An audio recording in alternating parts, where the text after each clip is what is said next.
I'd like to. Sitting, he's standing Hello. with his stuff too. So, yeah. So, Hi.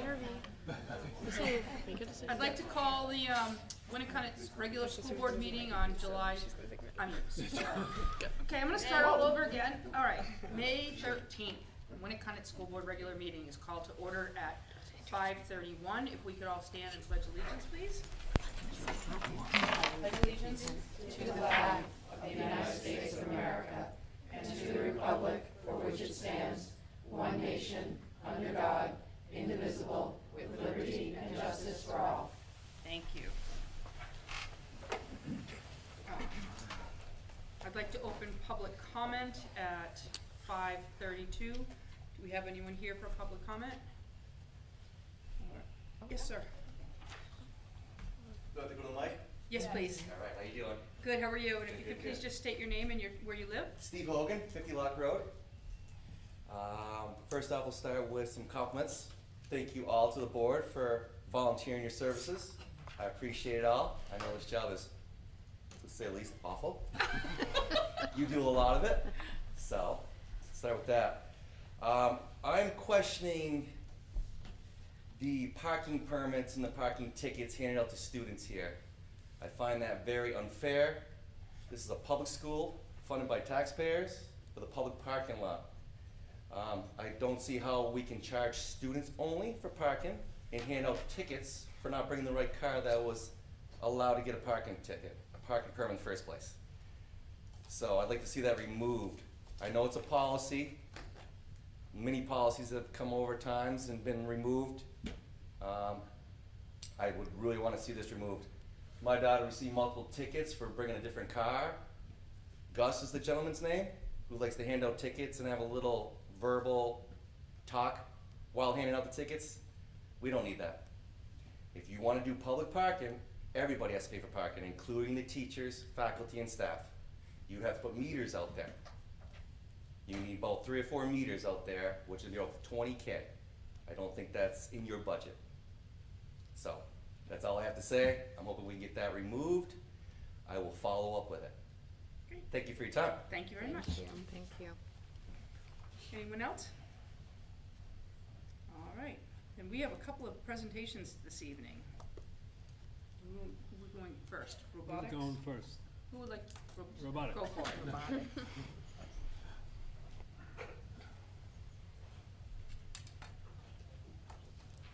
Hi, my name is Al Poirier. This is Brandon Michaud. We are 2 teachers here at Winnacunnet High School. We're here to represent the robotics team. We were both approached last spring, I should say, and we started a team last fall through grassroots efforts, seeking out lots of funding and donations from different organizations throughout the state, as well as here at Winnacunnet in the SAU. We were able to have a very successful team with some really amazing kids taking on some awesome roles. We participated in several events this year, and we're looking forward to our future.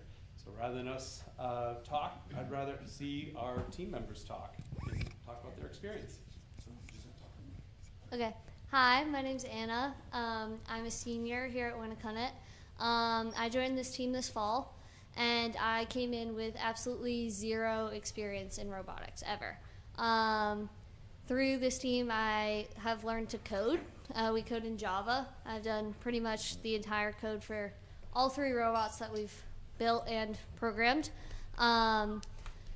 It's been a crazy learning curve for me. I think this team's really cool because it really allows us to do some hands-on learning that you might not get to do every day in school. I think we've all grown a lot with our problem-solving skills, our determination, our teamwork. Some of the cool stuff I've learned, like I said, I learned to code. I've learned to use that engineering design cycle, problem solve, iterate, make changes. We've had some pretty big obstacles this year with all 3 robots, and our ability to overcome those has been tremendous. I think anyone who looks at this team should be really, really, really impressed with every single member and their contribution. This is Questionable Wiring 3. It's our 3rd robot. We started with questionable wiring and then questionable wiring 2, and this is the 3rd. The name is fitting, but it is completely safe. Just make sure. just want you all to know. We've had a lot of errors we've made, but we've been able to fix them all. Leon over here has done a lot of the wiring. Like I said, I did the majority of the programming, which is not an easy feat, I will tell you that. The amount of time that goes into autonomous coding, which is when you code the robot to do stuff by itself, the amount of changes you have to make for that, the amount of time it goes into making one simple motion is pretty crazy. So we've all put a lot of time into this, and it's really cool to see how far those hours we put in have allowed us to come. So I'll pass it on to Gavin, who will talk to you about safety. Hello, I'm Gavin Fisher. I'm the team safety captain of the Winnacunnets. I ensure that the robot is following best practices when being constructed, and usually, more often than not, it's reminders about safety glasses and when to wear those, which is a lot of the time. Yeah, I mean, my role on the team is mostly to look over terms and conditions, safety updates we receive straight from FRC, and keep the team members up to date on those, usually weekly. And that's about what I do on the team. So yeah, I'm gonna pass it to Miles. Yeah, hey, I'm Miles Watson, and I'm also on the robotics team. And I've been doing robotics for longer than these guys have. I've been doing it for I think a couple years now. I've been doing it out of Peterborough for the longest time until I heard that we're making a team here, and my mentors or the teachers back at Peterborough pushed me to really join a new team, try to branch out, because it's like an hour and 30 minutes away from here. And during this time, I think that we've done way more than I've ever done on that other team. Even though that we made it to championships a couple years ago, we were able to do all of this and that, and we just started out. But what I want to talk about is the building, because I've built a bit in my past for robots and stuff, but wasn't as much as this, because usually you're supposed to build one. We built three robots, and that's just absurd. The fact that we were able to build this we built this in probably 2 weeks, I think. We rushed it, and look at how clean this looks. Look at how clean those bumpers are. I mean, if you just want to know what goes in a robot, it takes blood, sweat, and tears. And a literal the amount of problems that go into this, the amount of taking apart, putting back together, it's a lot. But with this group, we were able to do it. I don't think I was able to do it on my last team. So that's how much I've grown in the past. Awesome. That's awesome. Passing on to Leon. Hello, I'm Leon. I'm a freshman. I've been doing most of the driving along with a teammate that isn't here, Wyatt. The driving, I mean, it's when there's a problem, there's usually that's the first person that feels it is the driver, because you usually feel it. It's going this way when it's not supposed to, or it's not shooting as high as it's supposed to, or it's doing something like that. I mean, the first robot we built, Questionable Wiring 1, I didn't try redrive it all that much because it really was the last year's kit bot.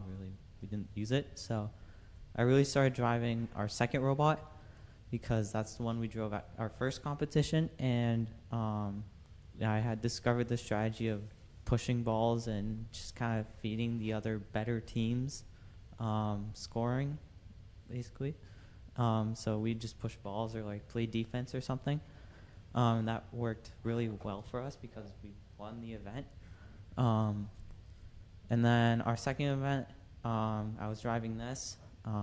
Unfortunately, we didn't win, but we still did really well for a rookie team. We adopted a very similar strategy of defense and pushing balls and some shooting too, because this can shoot a lot better than the other robot. But me and Wyatt exchanged driving every other match, and that meant neither of us got tired of driving. So that worked really well. And I can demo the robot if you guys like. So basically what he's doing right now is he has to pull up the driver station, and we connect to the robot through a Wi-Fi network that's signaled by that black box on the top of the robot over there. That's a radio. So during competitions, we have to download specific Wi-Fi networks so no one interferes with our robots. So our robot literally can only move once it's on a specific field at a specific time, and it's like a safety thing. But he controls this wirelessly, and this is literally just a video game controller.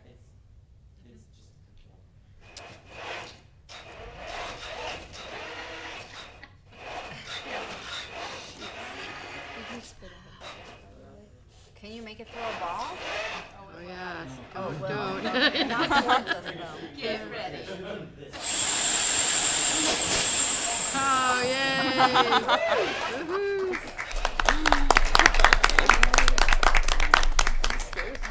I know, of course it used a game controller, right? And this robot's really cool because we used a swerve drive, which means each wheel moves independently, like a suitcase. Like when you roll it around, it can go any direction, which was a big change from our first robot when we used a tank drive, which drives like, I don't even know what drives like that. Yeah, like you have to move one wheel backward to move another wheel forward to turn. Like a tank. Like a literal tank, yeah. Yeah, but. How Yeah. much fun is that? Make it move again. Do it again. Both this way. Yeah. Right there. What? We're not troublemakers No, down not here. these two. Oh. Not That me, is just awesome. Mr. McGowan. Oh my God, you guys, you amaze me. Seriously, I'm in awe. And Yeah. 2 weeks to build it?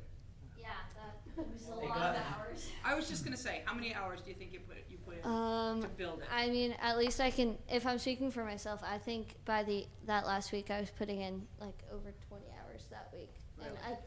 And what do you get it delivered in a box and you guys assemble? Oh, no, we built this like from, like we came, well, so the first robot we competed with, yes. It comes in a box from FRC, you have to construct it, but we also modified it. And then this, we ordered the swerve drive base separately. We had to construct that ourselves. We had to use the EveryBot design to create our intake. So like this wasn't just set instructions. Like there was a lot of our planning that went into it. I mean, some teams build literally from scratch. So like they come up with the design, the parts, they custom cut all the parts. But like we did a lot of this robot. It didn't just come in a box for us to put together. It wasn't like Legos. And so you're a senior? I am, yeah. Are any of you interested in a STEM career? Are you going to go on to school or training or in science, engineering, mathematics, technology? I mean, at least I can speak for myself. I'm majoring in nuclear engineering in college, so I am doing something STEM focused. I don't know. You want to be a pilot, right? Yeah, I do. Okay. I don't Awesome. know what you guys want to do. I'm planning on going into the engineering field myself, and I am currently enrolled in the Seeker School of Technology program for pre-engineering. Fantastic. Yeah. All right.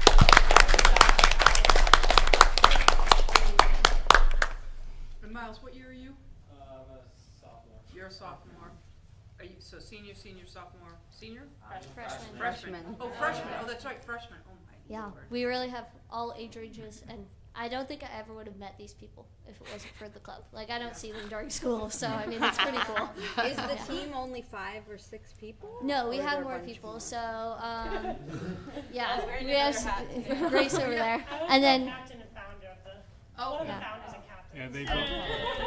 And then we have Cam, who couldn't be here today. She's at the doctor, and then, but she really wanted to be here. And then we have Wyatt, who's the other driver, and then Tyler. Yeah, but we're a pretty small team. Most FRC teams are like 40 people. Like they're huge. So it's crazy that we get so much done with so few people. But I think it's because we work really well together. So. that's awesome. No, I mean, it was all student-led. You came to me last spring, say, can we start the robotics club? And and they kept on, coming back. And I want to thank Al and Brandon for doing what they've done because, they started building this thing in the fall and competed early spring. And what they've accomplished is amazing. So thank you, everybody. Congratulations. Yay!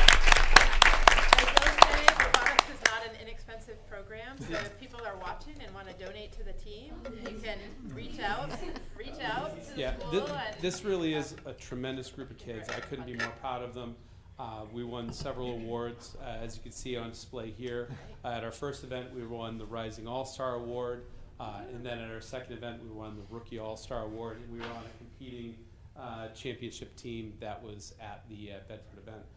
These kids did amazing work. It's a terrific program, and just thank you to all of you for supporting us up to this point, and hopefully in the future. Awesome. You bet. Thank you. All right. Thanks again.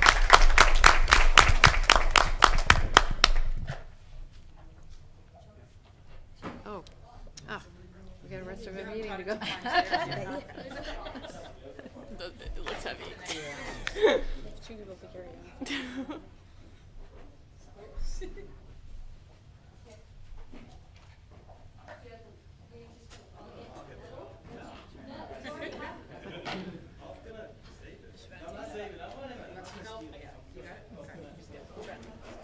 Nope, so you got it.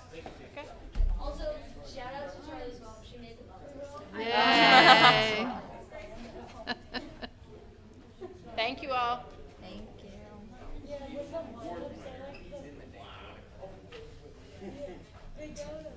They go to Worlds every year, so we were on their alliance, so it wasn't a whole thing. Shoot.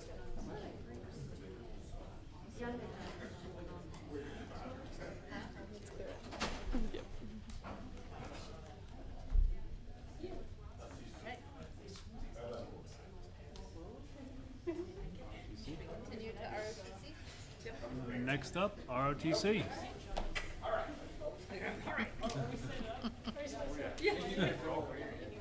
Well, good evening, ladies and gentlemen. Master Art Wise with the Marine Corps JRTC program.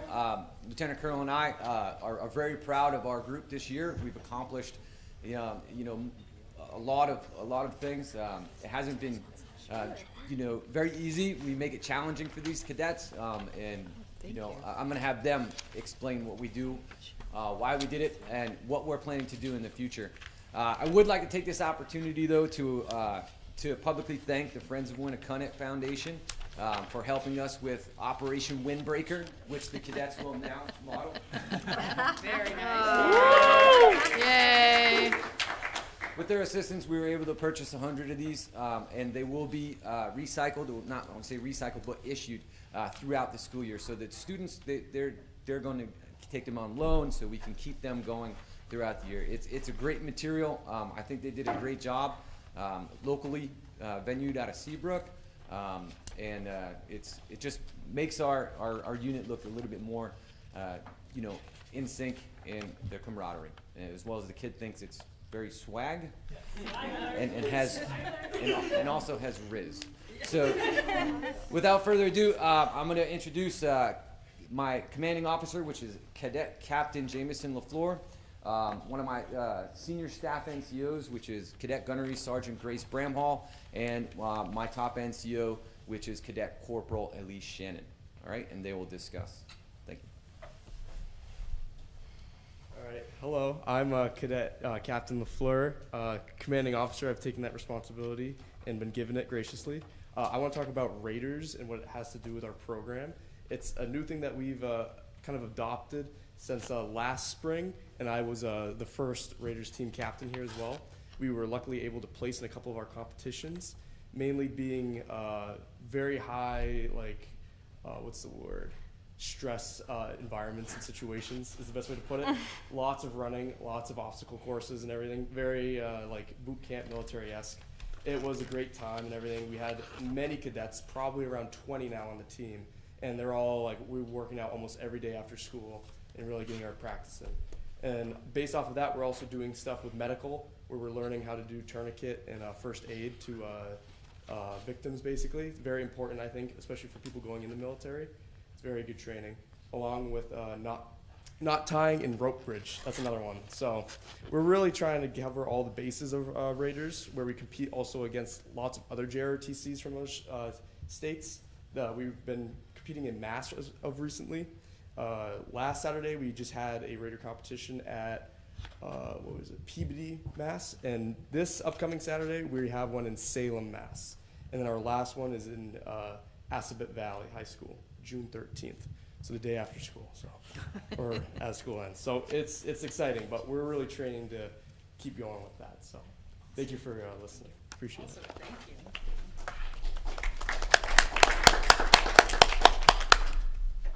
I'm Cadet Corporal Elise Shannon, and I would like to talk about our annual award ceremony that will be held on May 20th, which is next Wednesday. It's from 6:30 to 8 p.m. and will recognize cadets' accomplishments throughout the year. And in my opinion, I think it personally inspires kids to do better, and it recognizes them for their accomplishments and the goals that they have set and reached. And we'll present our unit awards along with Winnacunnet Alumni Association and local veteran organizations. Will be in attendance to present special awards to deserving cadets, and scholarships will be presented to the Marine Corps League Seacoast Detachment to our outstanding senior. You are all invited to our ceremony, as well as being open to the public. So, yeah.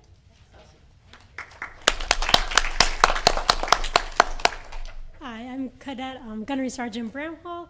I just wanted to let you guys know that we're going to be supporting Memorial Day events in Seabrook with a parade on Sunday, May 24th, and the Hampton, Northampton, and Hampton football parades and events on the 25th.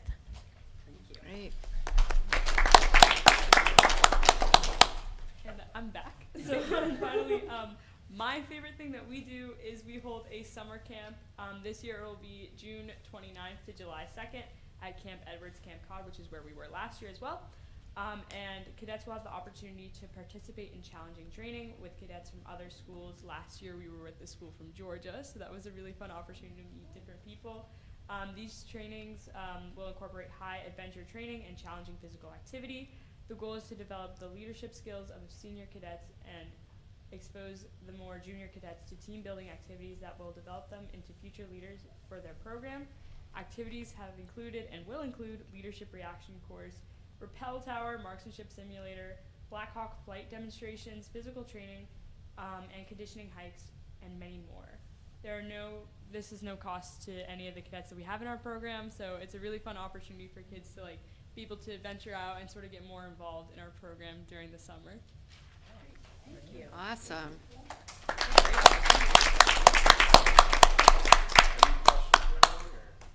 How many cadets? Yeah, I was like, what do I say? How many cadets do we have?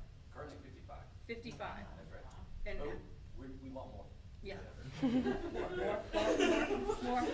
So what grades are you guys? I'm a senior. Senior? I'm a junior. Junior? Senior. Senior, okay. So are they pretty much spread out over that we've Yes, got? I mean, as we go, we will get a new group of freshmen in here, and we've done a lot as far as exposure during middle school nights, the fairs that are held here. Yeah.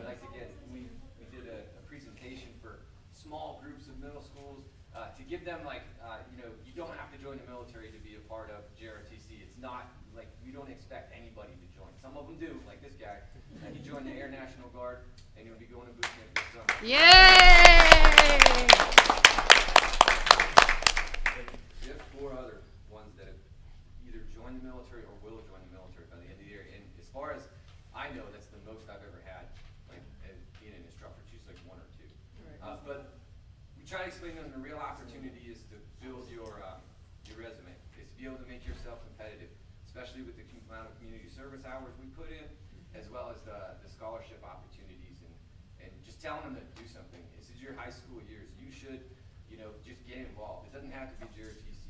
Do sports, do clubs, do something like this. I mean, it makes your time worth it.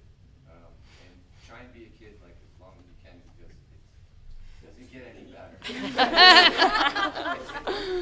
Grown-up is overrated. Yes. Does that answer your question? Yeah.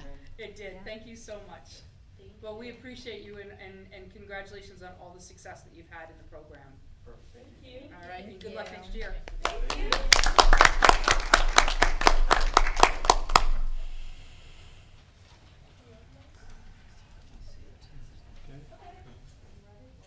Winnacunnet Pride? No, close up. What we got? Close up. Close up. Sorry, we didn't wear our fancy shirts. There are some great kids in our. Yeah. Oh, look at the yes. So these ladies I think are a little overspread, just a tad. You don't have jackets for the rest of your things? Come on. I know. Yeah.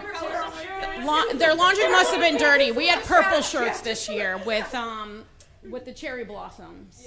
Yes. And you guys. Yes. These ladies designed our close-up T-shirts, so we do have them. But so we are part of the close-up program this year. Sarah Trahan, Andrew Gushie as advisors. We obviously have these nice young ladies that will tell you about their experience. But I just wanted to not only thank you guys as a school board, but the community that supported their students and helped pay for the trip, but specifically the groups that donated money to us. The Seabrook Lions Club has been really good to us, and the Seabrook Auxiliary, helping students from Seabrook and providing them scholarship. The WHS Alumni Association, and they took a lovely photo of us in the front of the building for their website. Yes, and then the Rotary Club has always been, again, very generous in helping our students. And the Friends of Winnacunnet, we didn't apply for a grant this year, but we applied for a grant last year, and that money was able to bring us into some more fundraising help this year to help another student. So that was really great, and we appreciate that. The program this year cost $32,000, and that price tag is pretty hefty. And the money goes to literally everything for the whole week. So when the students go, they don't have to pay for anything. Except for their lovely DoorDash at 10 p.m. Or their, Washington D.C. sweatshirt, hoodie, or any other DC paraphernalia that they want to bring home with them. So everything is completely paid for. Transportation, airfare, all of that, in the hotel, in the program. And Close Up is great because they hire grad students, and there's also full-time lecturers that are retired teachers that are part of the Close-Up program. And Winnacunnet has been doing this program going all the way back to the Ed Beatty days of the early 80s.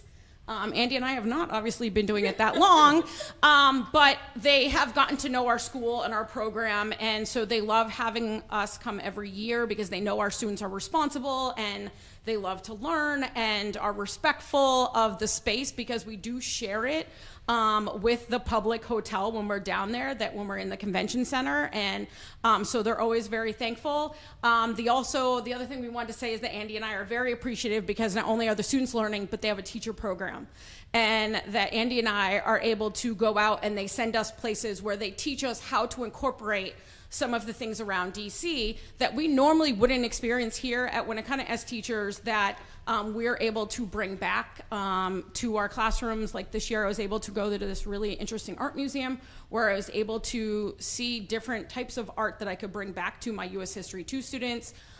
We went to Mount Vernon, and I must say, for the years that I actually went to college down there, I never went to Mount Vernon, so it was the first time I had ever been, and so that was really exciting because they gave us information about where the wallpaper was from, and the enslaved people's quarters, and how they are dealing with the enslaved people's stories moving forward, and the excavation of the area, and so that was really interesting. And then we also saw, what was it, oh my gosh, the first day. The tavern, yeah. So the tavern also I know, not like that kind of tavern, sorry. It's a historic boarding house that they call the tavern. And so again, we were able to sort of explore downtown historical Alexandria and understand how that was the first place for the inauguration.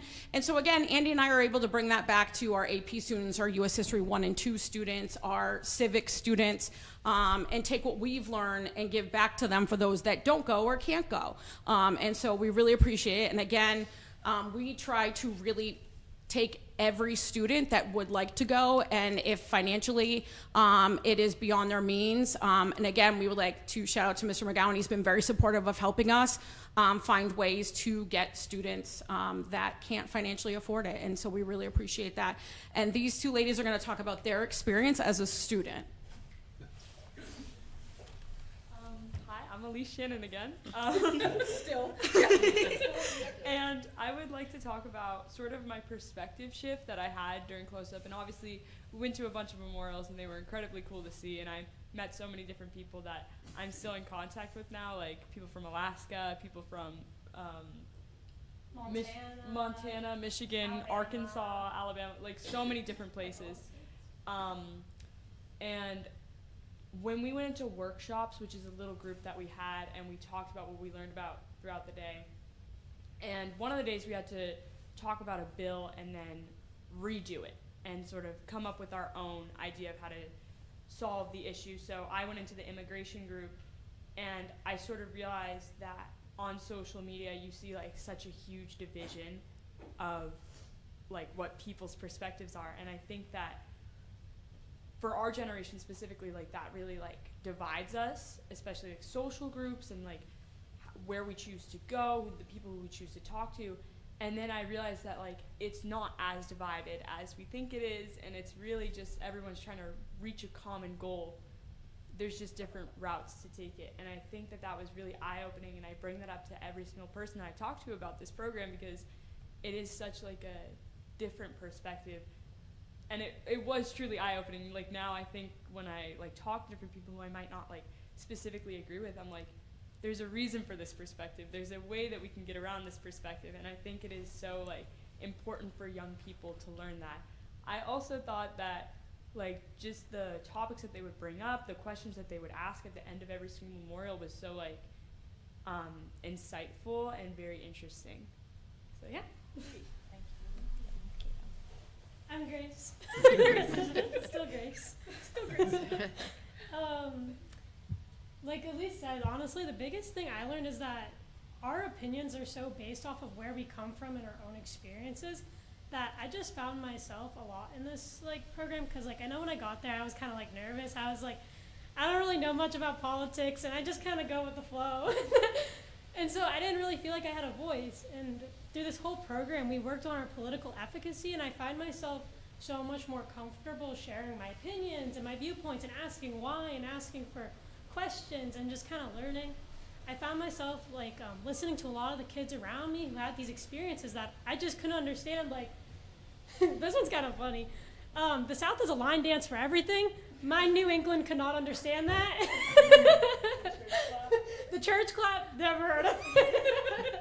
But that was just kind of a funny one. But like, no, just like their political views on like these really big things right now in our world, like immigration, gun control, like all these really big things we have. It's kind of crazy how different our perspectives are when, like, you know, I'm talking to a girl from Alaska, like it's really different. Mm-hmm. But yeah, I learned so much in those workshops about policies, values, our government, and one of my favorite was the mock Congress. I had a lot of fun with that. Yeah, we were partners. You were I was the ranking member, you were yeah. So me and Elise argued for, it was unions. So we were actually the opposing group, and we completely wiped the board because we got like 19 out of 21 votes. Yeah. Oh, sweet. It was just a lot of fun. I just found myself learning so much and visiting so many cool places, because I know we didn't have a DC trip because of COVID. Mm-hmm. So it was just eye-opening, the whole thing, and I really enjoyed it. I was so grateful for the opportunity. Awesome. It sounds like a great program. Yeah. Did you want to say something else? Yeah, real quick, I kind of forgot. Grace actually spoke at our graduate dinner that they have on the Thursday night. They do a great big celebration with all the groups and the 100+ students from all over the nation, and the teachers, and the whole program shows up. And Grace was chosen from her group to speak in front of the whole room full of people. Wow. And then Hannah B. Dobson, who is not here tonight, she also was chosen for Winnacunnet. And Andy and I are so impressed every year because we've had at least 1 or 2 students from Winnacunnet picked every year that we've been doing this. And we just feel like it just warms our hearts that our kids are picked every year, and it just shows how great our community is and how important this program is, that these kids are learning democracy in action, and how well our kids are listened to in their voice. So again, we really appreciate it. How many did you take this year? We took 12. This has been our biggest group that we've taken in some time. Yeah. So yeah, it was great. was great. It was not fun corralling them at the airport, but that's okay. Yeah, the delays.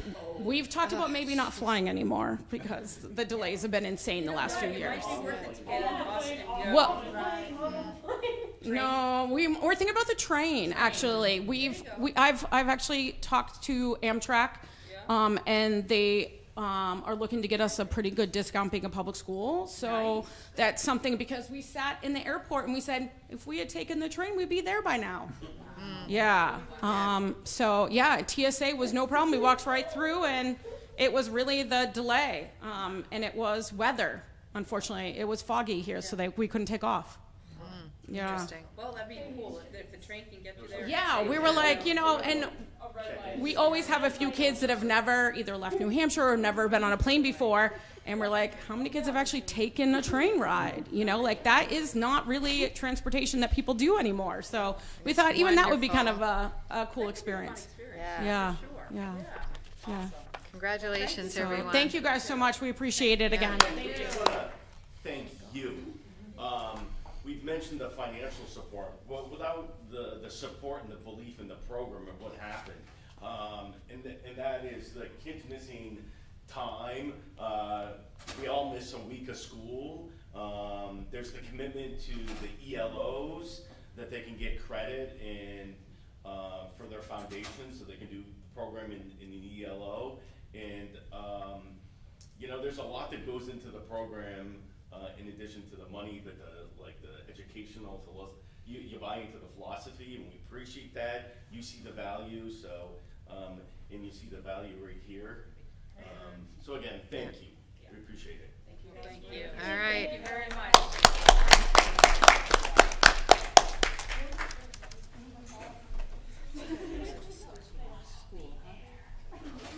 It is 6:08 right now, so seeing no further public comment, I'm going to be closing public comment. And Winnacunnet Pride. All right, I don't think I can compete with any of the other presentations, but so the last week of April was our student council elections, and I'm excited to announce that Marley Eaton is now the new student body president for next year. Yes, very exciting. Along with that, the sophomore class recently had a successful mattress sale fundraiser in April, and the senior class this past Sunday had a beach cleanup. Our whole executive council travels to the State House on the 29th for our last conference of the year, and the junior prom is this Saturday. There's lots of upcoming senior events. Our finals are May 28th and 29th, which is then followed by our senior send-off. Then senior week is June 1st through June 5th, which includes our senior sunrise, decisions day, scholarship night, and senior banquet. And then graduation is June 5th, which is then followed by Chem Free.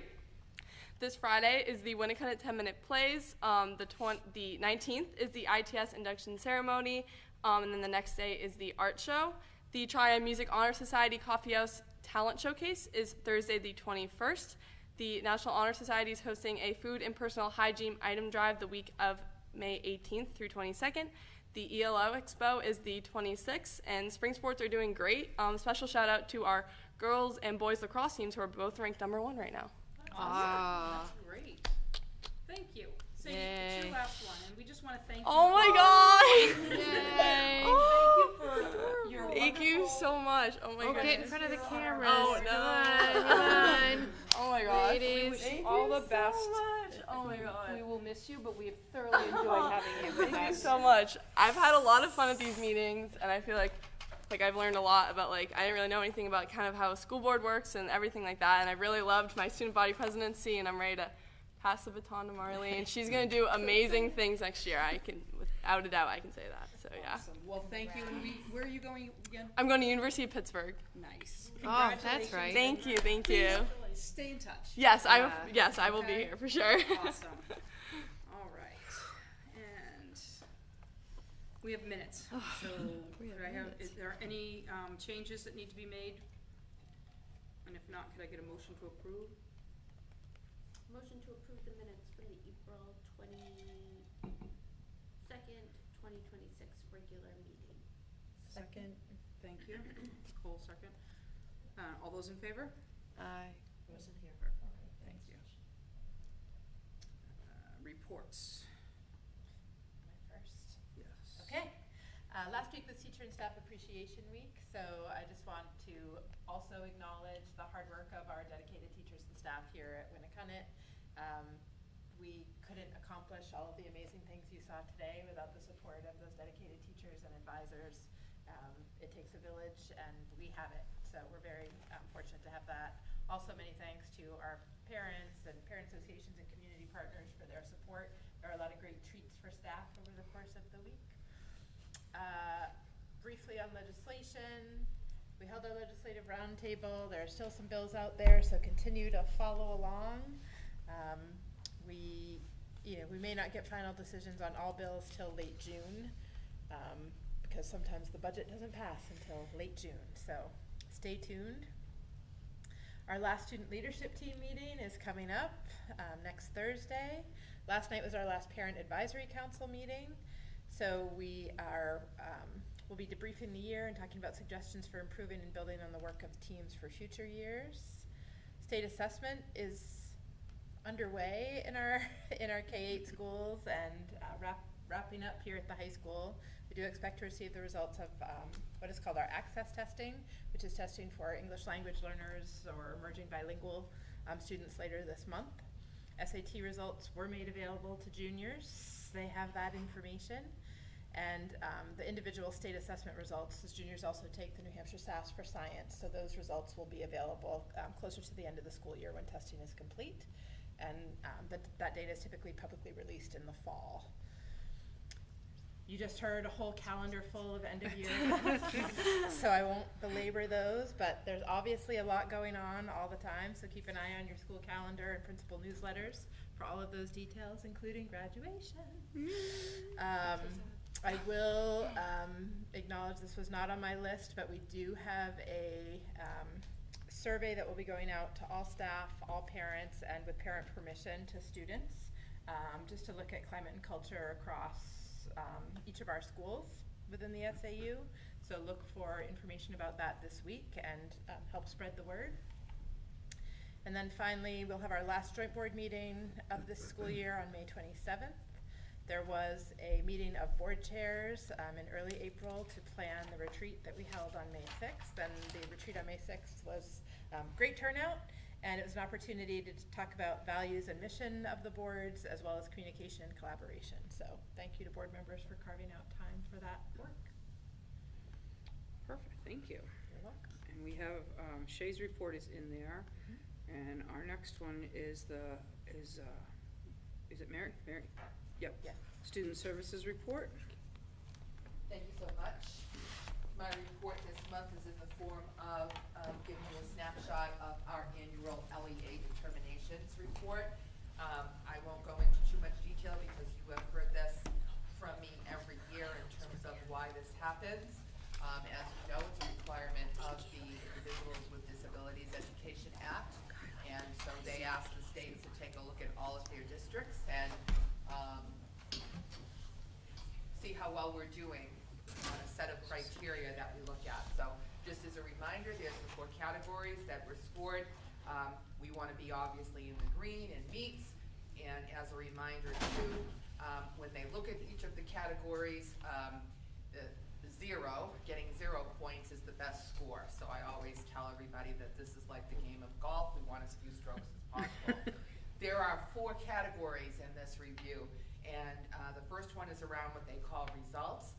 For Winnacunnet, those are about graduation, dropout data, the environments, and in parentheses here, we just heard about surveys, but we talked to you about the special education parent survey that goes out annually from the department.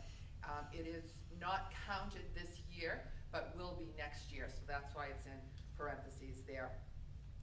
And then the next section is about assessment, and that looks at our participation rates for reading and for math, as well as our proficiency rates for students with disabilities. How well are they doing as compared to their peers that do not have disabilities?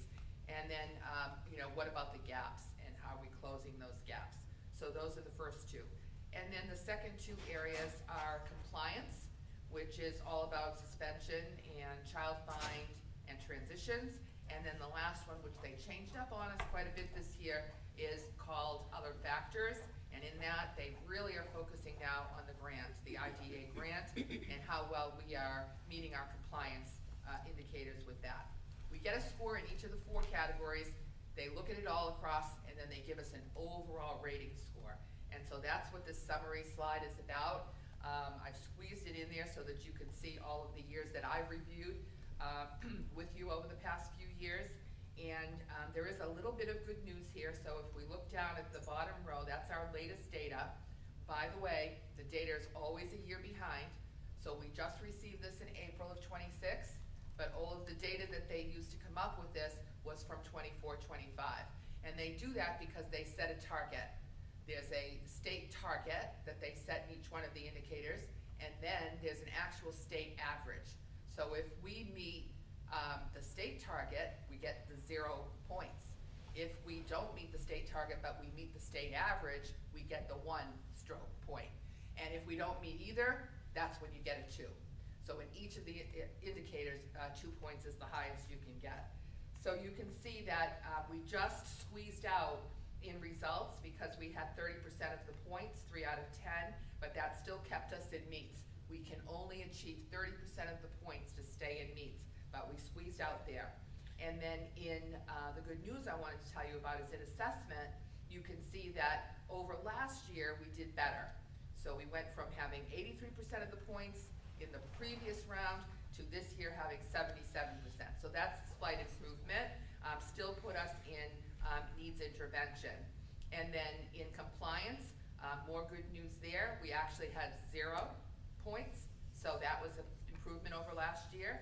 And we kept with 0 points in the additional, which I told you is about grants. And so we stayed in meets there. Overall, because we had that needs intervention in one of the areas, it put us in needs assistance. Again, and because we have it for 2 or more years, they assigned something called sustained needs assistant. And what that means is that we will continue to meet with the Department of Education and participate in their technical assistance that they offer us, and continue to offer a action plan for how we will continue to address particularly the area of assessment is the one that we're going to focus on again this year when we do our planning. That's just a little bit about the categories of what we have to do, and I'm happy to answer any questions. Didn't want to belabor it for you this evening, as you've seen most of this before. Yeah, the one thing I would note is that the state thresholds increase incrementally each year. So they didn't this year. They stuck for the last 2 years. We're still at the 30%. They didn't make a change since 24. So we've stuck there, but they did in 24 make that change, and we just squeaked out that 30% in that results category this year. So Mary, because they changed it, would that be like, when I'm looking at the assessment and we, you know, the 23, 24 were at 38, and then there was that huge jump to 83. Yeah. Is that because they changed it, or was that? Well, that was the year that they changed it. It was at around 34 or 35%, so that wouldn't have helped us in either case, because being at 38, we were still above, and then of course we jumped to 83. The problem is that these cohorts of students are different cohorts that they're looking at. Mm-hmm. You might have a particular grade of students that's being measured on the state test that has more significant, the students have more significant disabilities that one particular year. Okay. Or there might be additional students in that one particular cohort. So this really isn't measuring the same cohort of students year over year. They're taking a composite, just an average. So it's really difficult to kind of compare these. Yeah. So that's why we shouldn't look at it as a comparison. Okay. We should look at it as we're trying to stay within, you know, below that 30% of points and trying to do everything we can. One of the things I've been talking to teams about is participation. You know, that's a number of points that we're losing because we know parents have the option to opt out of state testing, and often for students with disabilities, this may feel like a burden, but we do have accommodations for students with disabilities. They can have extra time, small group, even some cases they can have the test read to them. So there's all kinds of things that we can do to support them. But the state does look at, do they participate in the reading? Do they participate in the math? And they look at those rates of participation. Okay, thank you. Thanks so much. Thank you, Mary. Anybody have any other questions? Yeah, I just wondered, I mean, it's now 2 years where we're needs improvement in that particular category of assessment. Yeah. Is there something in the weeds there that you're seeing in the data amongst the cohorts that you're able to put your finger on and work with the Department of Education with their input? Is that what you're using this tool for? Absolutely, Okay. yeah. You know, certainly proficiency is something that we're always aiming for all of our students. But the gaps is another place where we can kind of really look at narrowing those gaps. I know that the high school has adopted a new formative assessment program, and so we want to kind of utilize that assessment in between and not just rely on the state assessment that comes out annually, but to do more progress monitoring every 6 weeks so that we can do that. Another piece that we added slowly this year, but we'd like to increase it, is we've partnered with Goalbook, which is a platform that helps our teachers who work with our special needs students to look at assessments and levels of performance and then write goals that are specifically targeted to where the student is at their skill level. And then working on those goals with the progress monitoring tools that are included in Goalbook. Hopefully we will expand that footprint next year, because that's a vehicle that we're seeing that has promise to kind of close some of these gaps. It has to be a very individualized approach. Gotcha. Thank you. Thanks so much. Great, thank you. Bill, principal's report. Okay, should be pretty quick. Curriculum update. We're finalizing the last week or two of Winnacunnet High School University, where staff teach our other staff members in many different areas. I'm even teaching rowing this year, so on the rowing machines. So that's going very well. And again, it gives us teachers a great opportunity to work with other teachers, see what other teachers are doing. So it's been positive overall. Also, embedded PD is concluding too, and these are just some examples of where teachers have spent the time working on the embedded PD, tied to how can we help the overall growth of the school growth plan. Special services, we're currently doing transition meetings with the sending school counselors as the students coming to us, so that's in the process. What else do we have? We do have one donation. The United Way. Which is the United Way of $233.90. So we get that quarterly from them, and that will go to support students in need. Sadie went through all the end of year dates. She the only stole thing, your thunder. Yeah, and I'm not sure if she did mention, we do have the SST certificate ceremony on Thursday, May 28th. That's over at Exeter, and that's at 4:30, I believe. And then Tuesday, June 2nd, we have the evening school graduation. That's June 2nd? June 2nd. Okay, thanks. Enrollments are steady, within 1 or 2 what they were last month. So overall, we should be all set as we prepare for graduation next week. And then the other thing that I don't have included, but I just want to mention that last week, actually last Thursday, Friday, and then Monday, Tuesday of this week, we had connections with Shared Studios. We connected with Iraq, Uganda, Mexico City, Brazil, and Johannesburg, South Africa. And some of the conversations, we had some students have conversations with the South African group, and Ross Phillips was the one that facilitates it, and he told me it was the most remarkable one that he had. And when he heard back from the people in South Africa, they commented that one young man said that speaking with our students helped break down his stereotypes of people in the United States. And one of our students reflected back that the people living in America and South Africa are more alike than people think. Wow. Yeah. So that's fantastic. It kind of ties into what they had said about CLOSA. These, we have these opportunities for these students to see outside of outside of Winnacunnet. So it's very valuable. So we'll look to expand how we can get more teachers and the curriculum to use that, because there's a lot of other opportunities outside of social studies that we could connect to these different groups.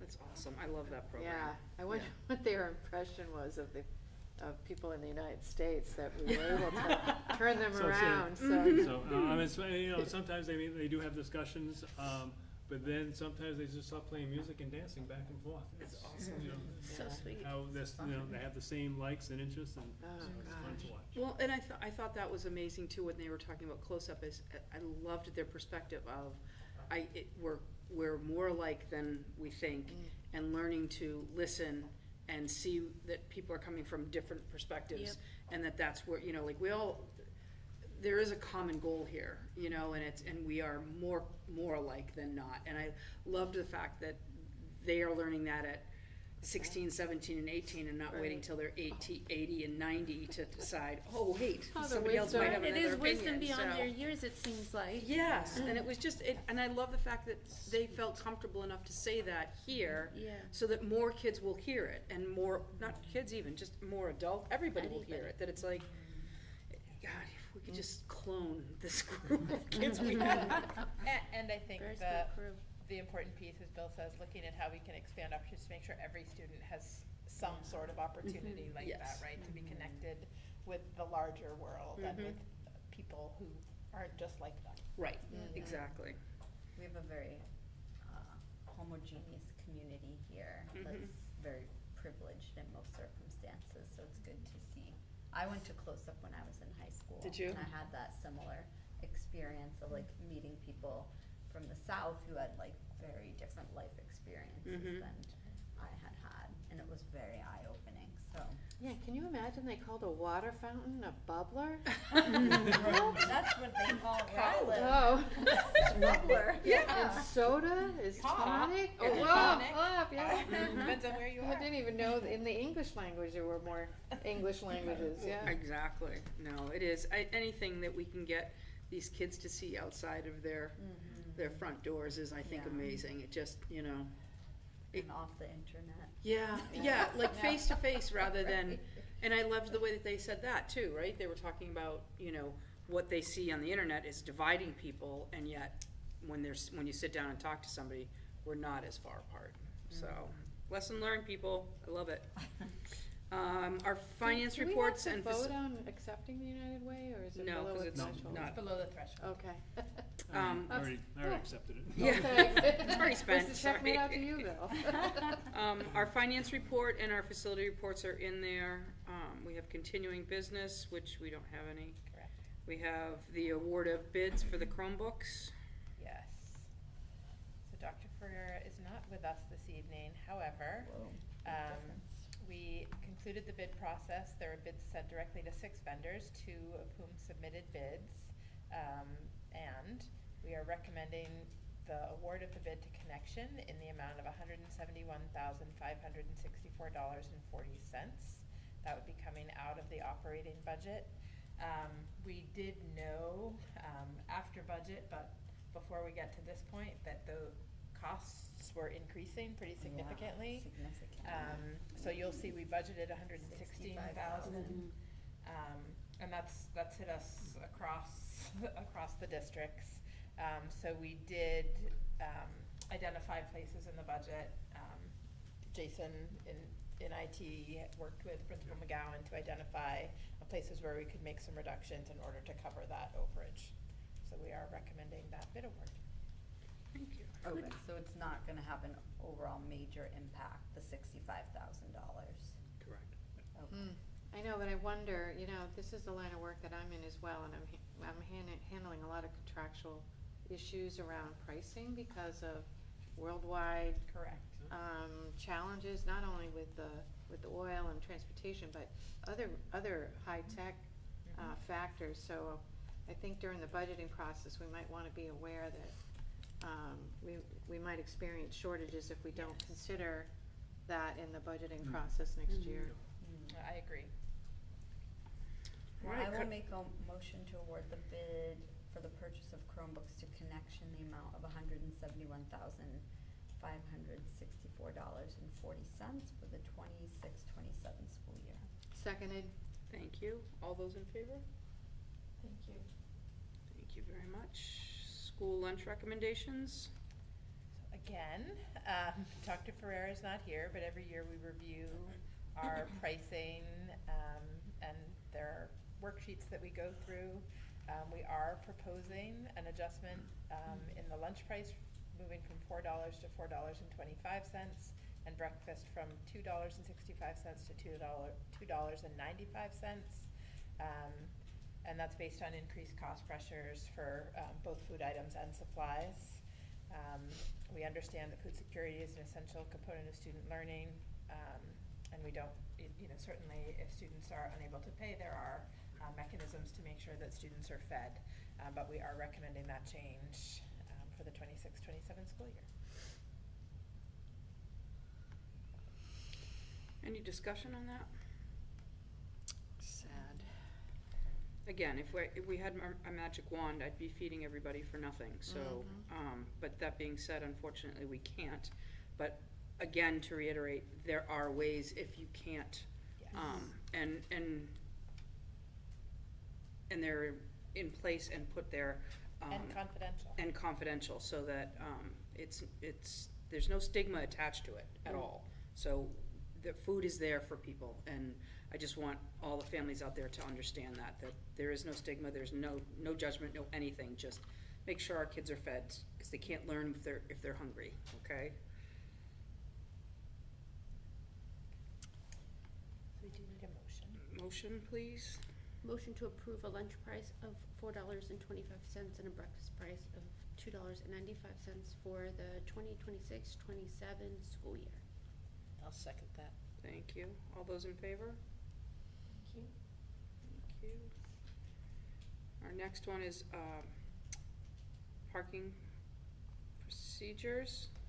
There we go. Yes, so you heard from Mr. Hogan at the outset of the meeting. He's asking the board to sort of review its policy and procedures around parking. We did gather some information around what other districts charge and what that looks like. I will say all of the surrounding districts that I am aware of do charge a fee for student parking. What is our fee? $50. $50, okay. So And how many I permits believe- are there? Roughly how many permits are there issued? Just under 300. Yeah, so there is limited parking, and that's one of the reasons we do charge per parking, right, in order to maintain a safe and orderly parking area. Well, they have do to apply provide- to get the permit in the first place, so I assume we Correct. don't issue beyond the amount that we can Correct. accommodate. Correct. What if a student can't afford $50 and they We have- genuinely we have have- financial? We have mechanisms to support that. Again, we have a student Okay. assistance fund. So we can waive the fee. And we do. Yep. I will say I looked up some. Portsmouth charges $150, I believe, for the year. Exeter is $100. Oyster River is $100, I believe. Timberlane, the most recent that we were aware of, I think was $25. You saw some of that information. $25 in Pelham, $25 at Alvern. I know Epping charges. I can't remember their amount. I believe it may be $50, but they're all kind of in that $25 to $150 range. So I do have a, I sort of, I do agree with his comment, like it is frustrating that you get a parking permit, but if you have to swap cars with your child for the day, like one vehicle's getting repaired or whatever reason it is, that then there's some sort of issue. So can you clarify what the system is if they bring an alternate vehicle? Yeah. Because So they can do that, and then in the front office on the shelf there's a clipboard that they actually put the name down, the vehicle and the license plate number. Now, sometimes the student doesn't always do that. Students have come to me, and I believe we even told Mr. Hogan that the student can come to me that we would, they just tell me what happened, and they explain to me, and I say, okay, the ticket's waived. Yeah. Okay. And, even sometimes sometimes students are running late, don't pay attention, they'll be clocking a teacher spot. So we have those conversations. Now, there are students that do abuse it. We do limit the number of tickets as far as the spaces, but there isn't that, the parking lot monitor is out there is that we do have students that abuse the privilege and park on campus, and, you know, we do address it.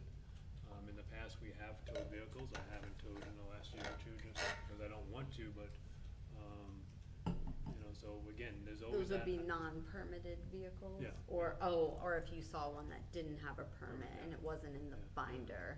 And Okay.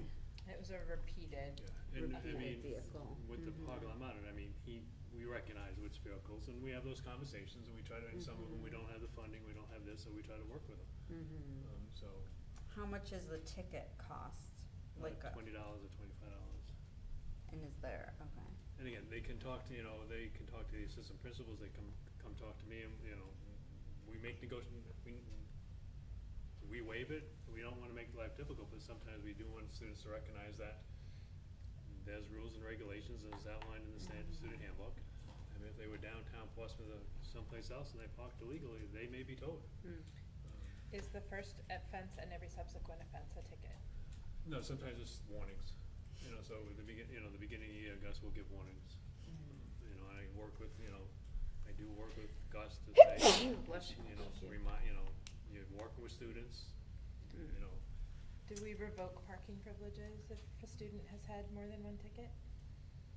We Or haven't, I suspend mean, them? we can tell, we do tell them you can't park here for a couple of weeks. Based on behavior, sometimes we do take the permit away, things like that, the privilege. What we found though, sometimes with some of these students, you know, based on their circumstances, they've got a lot of other things going on. Taking the permit away makes it even worse for them to get to school. So it's, you know, because you even work with teachers, you know, when do you pull their parking privilege? We can, but we've also seen the negative effects, so, you know, Right. trying to educate the students. So that's Wade, Yeah. correct? Yeah. Is it allowable under the procedure for somebody to put a permit like on a placard and in the window? If a family has to juggle cars, does it have to be like on a bumper, or can it be in the window and carried Well, I from mean, one the sticker vehicle? is affixed to the window, Okay. because we've actually this year have found some students that have made stickers. Oh, jeez. So resourceful. Made stickers. I'm sure they look very Check out those authentic. robotic kids. Those are Exactly. Yeah. They know how to use technology. Oh my God. You know, and what happens, I mean, It's clever. Yeah. They get students, extra you know, credit. a lot of times students are running late. Yeah. There's plenty of spots out in the you know, in the senior lot, but they wanna come in, or what, you know, some students do is, you know, they may have sports down in the gym after school, so they may move the car down to the gym. At that time, there may be some teacher spots that are open because Right. based on that, so, you know, they juggle. Okay. Well, I also think the other thing too that was brought up, and I understand Mr. Hogan's frustration, but it is not a public parking lot during school hours. That is a safety issue that if there's not a sticker on your car and you're not in a visitor parking spot, Right, that is a safety then we need to issue. know who that is, and therefore, so it really isn't during school. The same way we don't allow them to walk our track during school hours, we don't allow them in the parking lot. It is a school, and we do own it as the school. I mean, so it's not, but it is for safety issues too. And I think that is a big reason that we have the officer going around also and monitoring it too. You know, we wanna keep these kids safe.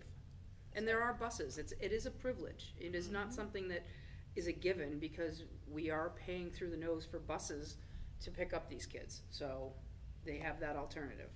So the board reviews each year, when it reviews the student parent handbook, your parking policy is part of that. We can share with you the current parking guidelines and the responsibilities that permit holders agree to when they submit for a permit. And if you're interested in making changes to that, it would be something that we would incorporate into the handbook for next year. Okay, let's take a look at it.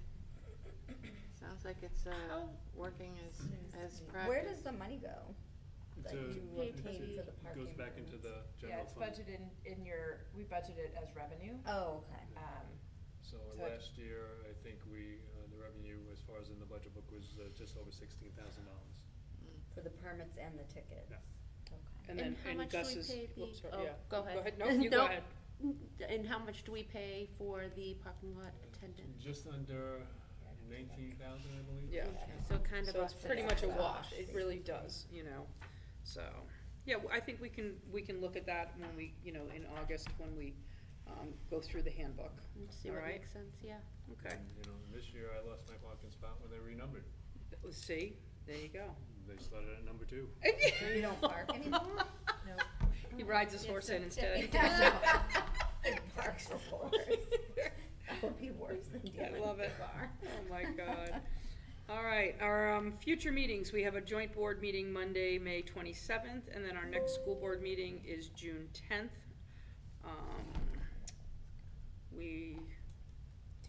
We do need a non-public, so I need a motion for non-public. Motion for a roll call to enter non-public session under RSA 91-A:3, Roman numeral 2B at 6:42 p.m. Second. Thank you. Okay, roll call, okay. Desiree Potter, Yes. Leslie LaFawn, Yes. Nicole Seco, Yes. Tricia O'Keefe, Yes. and Tracy Williams. Yes.